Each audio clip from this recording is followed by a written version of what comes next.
बच्चों, इस वीडियो में हम लोग गुडविल का मेथड जो है वैल्यूएशन का, कैपिटलाइजेशन मेथड, उसको सीखेंगे। ठीक है, हम लोग क्या सीखेंगे? Capitalisation method.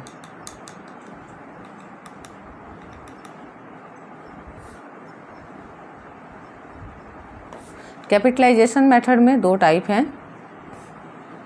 एक है कैपिटलाइजेशन ऑफ एवरेज प्रॉफिट्स और दूसरा है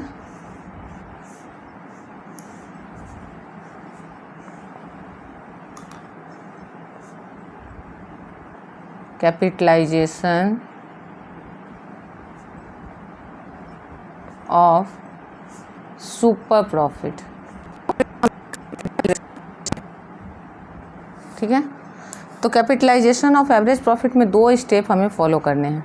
ठीक है, स्टेप 1 और स्टेप 2। स्टेप 1 और फिर स्टेप 2। तो स्टेप 1 में क्या करना है हमें? स्टेप 1 में हमें निकालना है capitalised value of average profit. मतलब एवरेज प्रॉफिट को कैपिटलाइज कर देना है।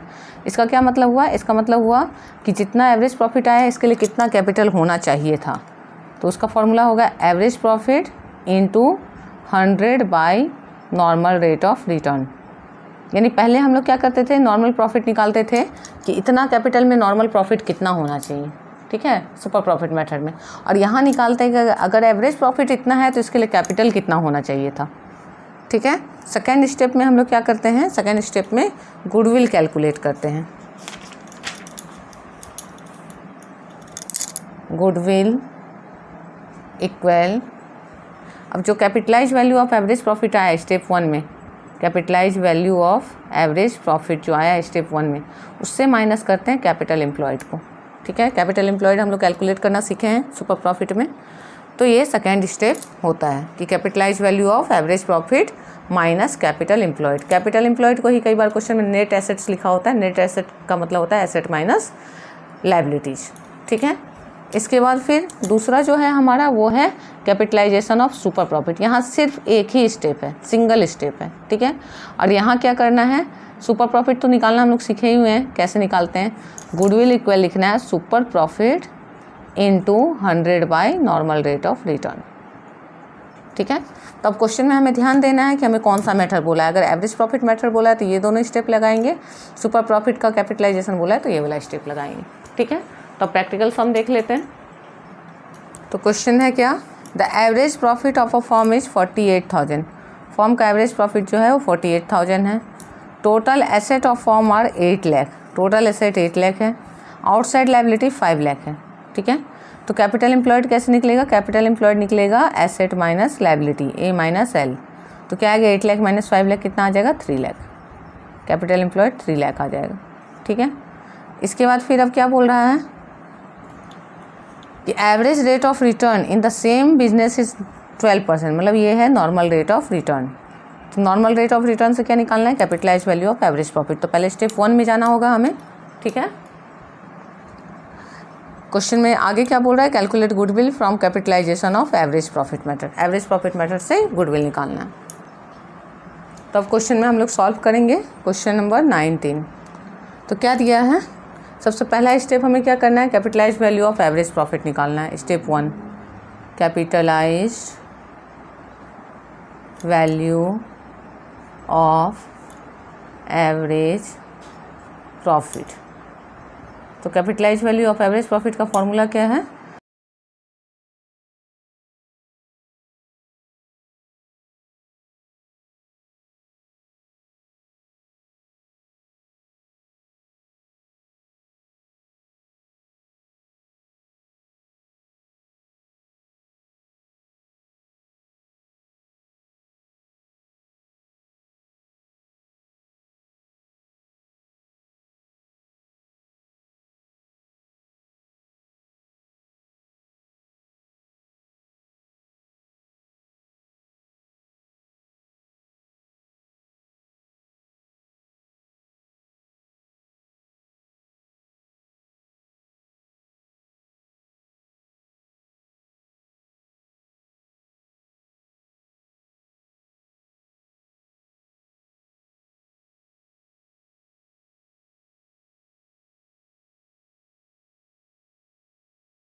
अगला क्वेश्चन हम लोग क्या ले रहे हैं, क्वेश्चन नंबर 22 में बोल रहा है calculate the value of goodwill according to capitalisation of super profit method in question number 19।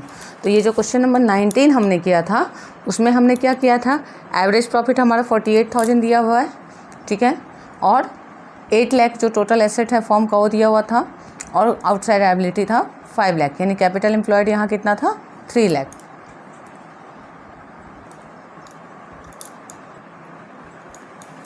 ठीक है, उसके बाद आगे क्या बोल रहा था, एवरेज रेट ऑफ रिटर्न यानी नॉर्मल रेट ऑफ रिटर्न 12% है।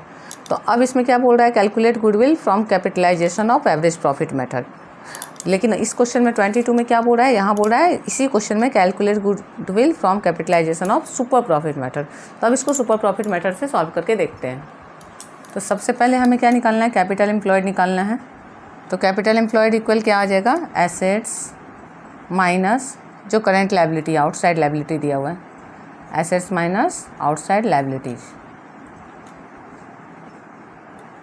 तो कितना आ जाएगा, एसेट्स कितना है, एसेट्स 8 लाख माइनस 5 लाख। अगर आपने किसी क्वेश्चन में, एक ही क्वेश्चन में दोनों मेथड बोला है और एक बार कैपिटल एम्प्लॉयड निकाल लिया है पहला पार्ट में, तो दूसरा पार्ट में दोबारा निकालने की ज़रूरत नहीं पड़ेगी। मैं यहाँ कंप्लीट सॉल्यूशन करके दिखा रही हूँ, इसलिए फिर से निकाल रही हूँ, ठीक है। इसके बाद फिर सुपर प्रॉफिट निकालने का क्या फॉर्मूला है, अब ये कैपिटल एम्प्लॉयड आ गया तो इससे पहले हमें क्या निकालना होगा, नॉर्मल प्रॉफिट। तो नॉर्मल प्रॉफिट का क्या फॉर्मूला है, capital employed into normal rate of return by 100, ठीक है। तो कैपिटल एम्प्लॉयड है 3 lakh, 3 lakh into normal rate of return क्या है, नॉर्मल रेट ऑफ रिटर्न है 12%, 12/100। तो 2 0 चला गया, तो क्या आ गया, 12 3 जा 36,000, ठीक है, ठीक है। तो हमारा नॉर्मल प्रॉफिट कितना आ गया, 36,000। अब इसके बाद हमें क्या निकालना है, सुपर प्रॉफिट। तो सुपर प्रॉफिट का फॉर्मूला क्या होगा, super profit equal average profit minus normal profit. तो एवरेज प्रॉफिट कितना दिया है क्वेश्चन में, 48,000 माइनस नॉर्मल प्रॉफिट कितना आया हमारा 36,000, दोनों का आपस में डिडक्ट कर लेंगे तो क्या आएगा 12,000। ये सुपर प्रॉफिट आ गया 12,000। अब इससे हमें गुडविल निकालना है, ठीक है। तो goodwill equal super profit into 100 by normal rate of return. तो सुपर प्रॉफिट है कितना 12,000 into 100 divided by normal rate of return 12, 12 1 जा 12 होगा, तो कितना आ जाएगा गुडविल 1 लाख, ठीक है। मतलब यहाँ पे क्या है, यहाँ तक वही मेथड है जो हमने सुपर प्रॉफिट मेथड में सीखा, ये एक एक्स्ट्रा स्टेप आ गया और एक ही स्टेप है कैपिटलाइजेशन ऑफ सुपर प्रॉफिट में। तो इस तरह से हमने कैपिटलाइजेशन मेथड का सुपर प्रॉफिट का भी देख लिया, एवरेज प्रॉफिट का भी देख लिया। तो आप दोनों टॉपिक को अच्छे से प्रैक्टिस कीजिए। किसी भी क्वेश्चन में आपको डाउट होता है तो आप मुझे बताइए कि किस टाइप के क्वेश्चन में डाउट होता है, तो मैं उसे फिर से आपको अलग से वीडियो बना के एक्सप्लेन कर दूँगी।